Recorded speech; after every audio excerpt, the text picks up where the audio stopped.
لیکن کیا آج کہ ان ایلومناتی کا تعلق ہزارہا سال پہلے مصر میں بسے ان لوگوں سے بھی تھا جن کے دور میں اہرام مصر پراسرار انداز میں تعمیر ہوئے؟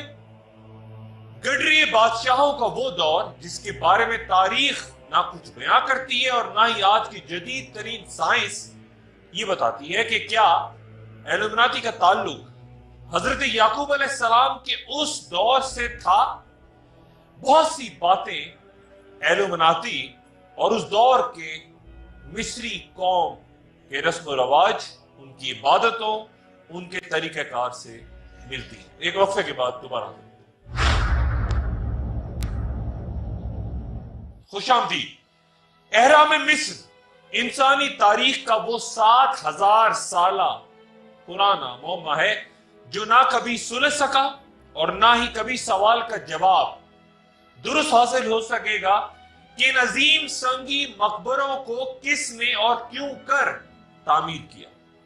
آج جب انسان جدید سائنس اپنے ہاتھ میں لیے کائنات کی آخری حدوں کو چھو رہا ہے، اس انتہائی ترقی یافتہ دور میں ایک بھی تعمیراتی کمپنی روئے زمین پہ نہیں جو اہرام بنا سکے۔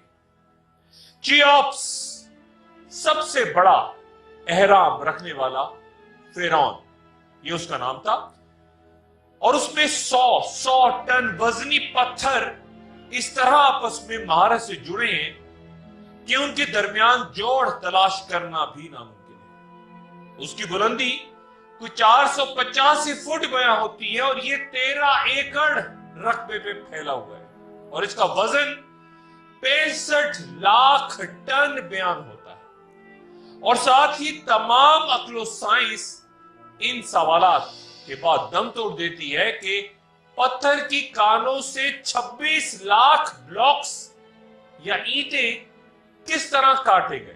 کتنے غلام تھے جنہوں نے یہ کام کیا اس دور میں، جبکہ نہ تو دھماکہ خیز مواد تھا، نہ ڈائنامائٹ، نہ بڑے جدید اوزار، تو پھر چٹانیں کیسے توڑی گئیں؟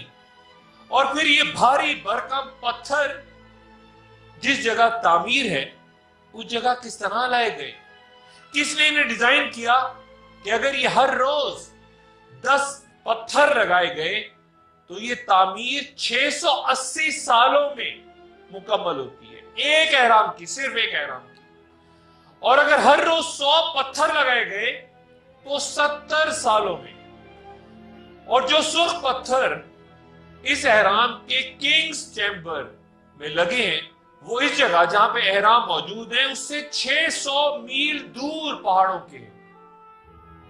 دریائے نیل کے کنارے واقع ان اہراموں کی مثلث شکل کے بارے میں بھی ماہرین کہتے ہیں کہ جو بھی چیز مثلث کی شکل میں آئے گی اس پر مقناطیسی لہریں مرکوز ہو جائیں گی ان پیرامڈز کی شکل میں، ان اہرام کی شکل میں، جس کی وجہ سے کوئی چیز میں گلنے سڑنے کے لائق نہیں رہے گی۔ شاید اسی لیے مصر کے فرعونوں نے حنوط شدہ لاشوں کو بوسیدہ ہونے سے بچانے کے لیے انہیں پیرامڈز یا مثلث کی صورت دی ان مقبروں کو۔ اور قدیم مصریوں کا عقیدہ تھا کہ مردہ جسم میں مسالے اور خوشبوئیں بھر کے انہیں محفوظ کرنے کی ذمہ داری انوبس دیوتا کی تھی۔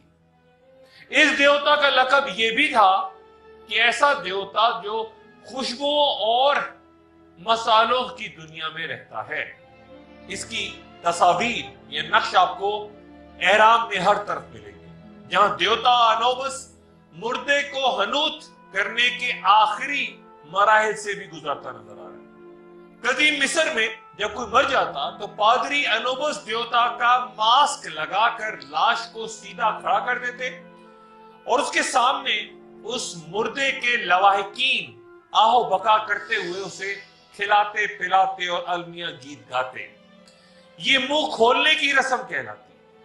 سن 2008 عیسوی میں ایک 2400 سال پرانی حنوط شدہ لاش یا ممی کا سی ٹی سکین کیا گیا تو پتا چلا کہ اس کی کھوپڑی میں ایک چھوٹی سی ٹیوب موجود ہے، دھات سے بنی، جس سے ان نظریات کو تقویت حاصل ہوئی کہ مرنے کے بعد ان لاشوں کے تمام اعضاء نکال لیے جاتے اور سب سے پہلے دماغ نکالا جاتا اور پھر مخصوص مصالوں اور تیل سے خالی جسم کو اندر سے خوب دھویا جاتا، صرف دل کو جسم کے اندر چھوڑ دیا جاتا اور پھر جسم کے خشک ہو جانے کے بعد باقی اعضاء کو یا تو الگ الگ مرتبانوں میں رکھ دیا جاتا یا پھر خاص کپڑے میں لپیٹ کے واپس خالی جسم میں سنبھال کے چھوڑ دیا جاتا اور اس تمام عمل کو 40 سے 70 دنوں میں مکمل کیا جاتا، پھر لاش پٹیوں میں لپیٹ کے رکھ دی جاتی کہ کیڑوں سے محفوظ رہے۔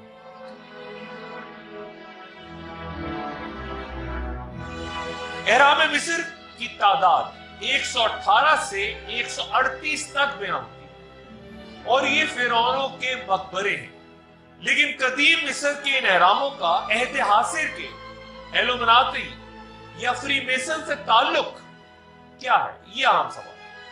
عام ترین علامتوں کی بنیاد پہ یہ تعلق اس طرح قائم ہوتا نظر آتا ہے کہ قدیم مصری بھی جس طرح چند انتہائی پراسرار قوتوں کے مالک تھے، وہی قوتیں غالباً یہ ایلومناتی بھی اپنے پاس رکھتے ہیں یا رکھنے کے خواہش مند ہیں، یا پھر یہ کہ وہ محض قدیم مصریوں سے متاثر ہیں۔ لیکن معاملہ صرف احرام تک ہی محدود نہیں۔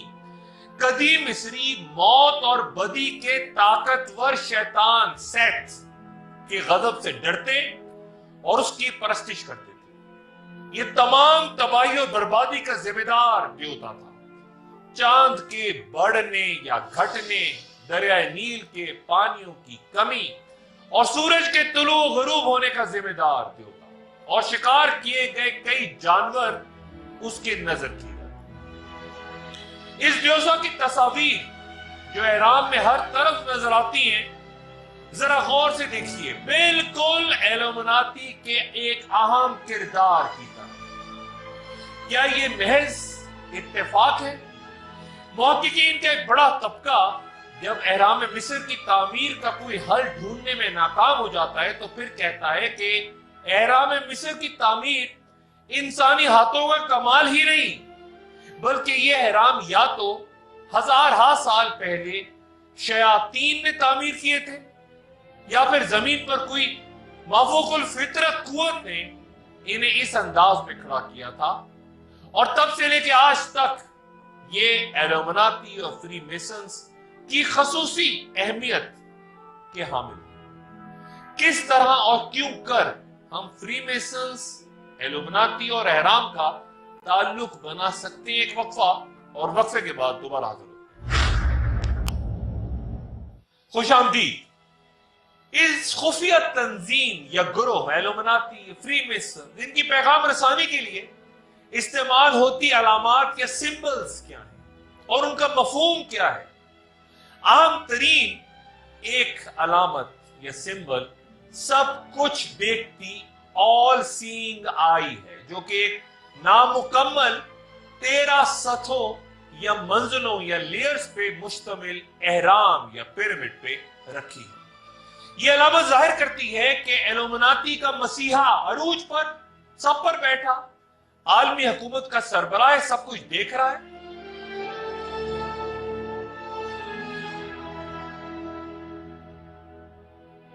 اور 1935 میں امریکی صدر فرینکلن روزویلٹ نے، جو کہ 33 ڈگری فری میسن تھے، انہوں نے اس علامت کو باقاعدہ طور پر امریکی کرنسی ڈالرز کا مستقل حصہ بنا دیا۔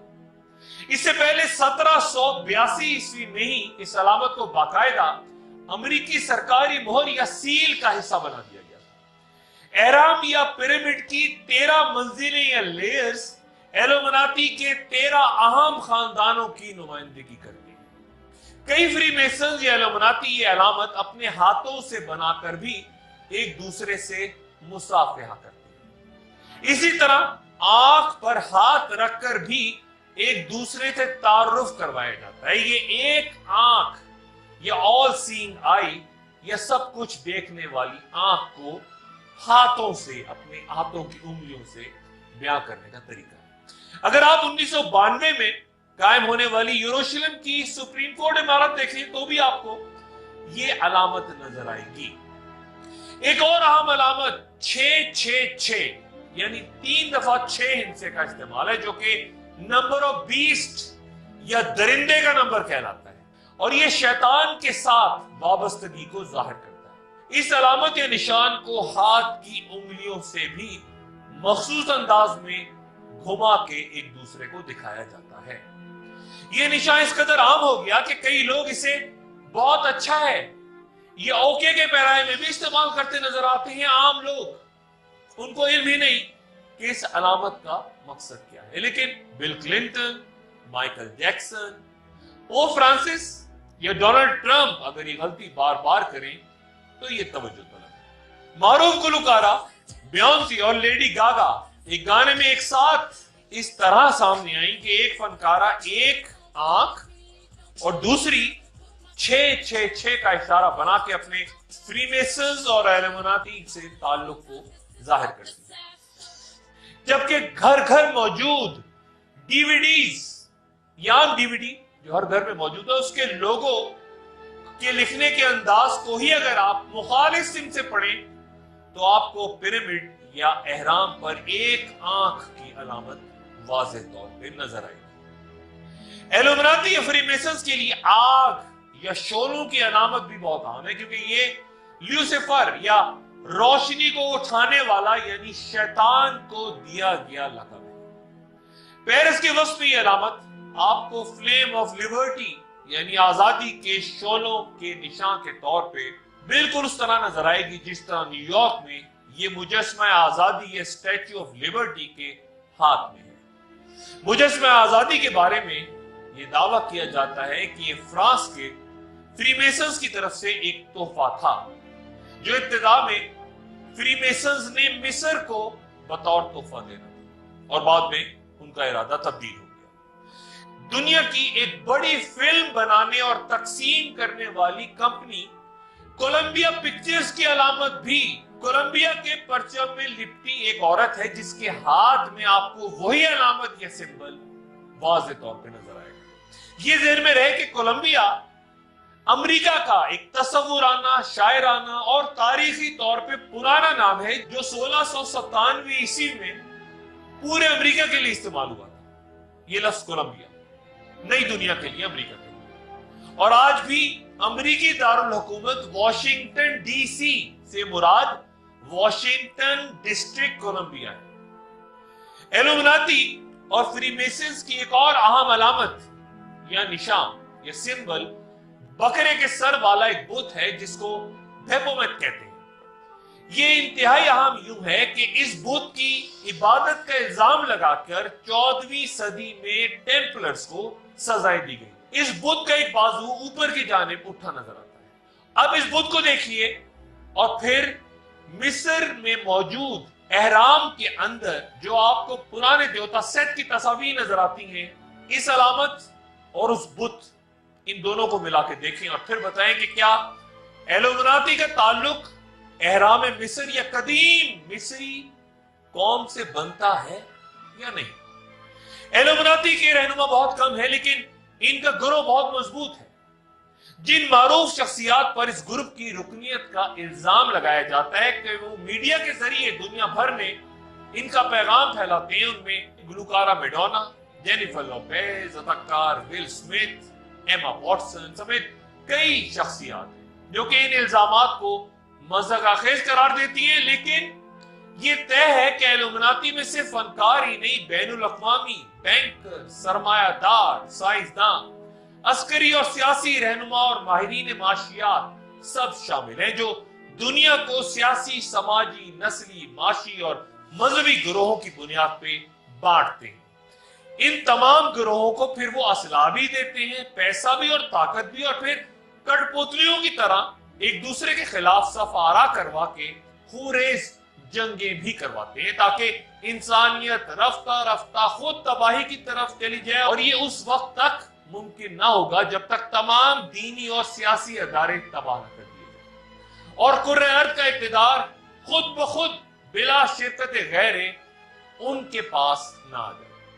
یہ مقابلہ کسی سیاسی یا مادی دشمن سے نہیں بلکہ شیطان یا لوسیفر یا ابلیس سے ہے، جو کہ ایلومناتی کا خدا ہے، اور اس گروہ کے مرکزی رہنماؤں کے بارے میں کہا جاتا ہے کہ وہ شیطان یا ابلیس سے براہ راست رابطے میں ہیں، اور وہ خود بھی برملا اس بات کا اظہار کرتے ہیں فخری انداز میں کہ ہم شیطان کے کارندے ہیں۔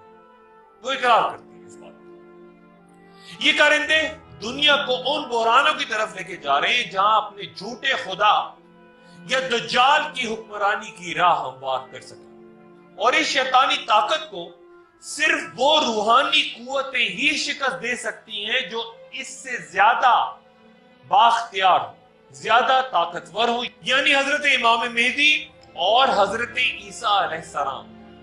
بڑی جنگیں، مارکے، خوریزی، اور ایک طرف رحمانی اور روحانی قوتیں اور ایک طرف شیطان ابلیس۔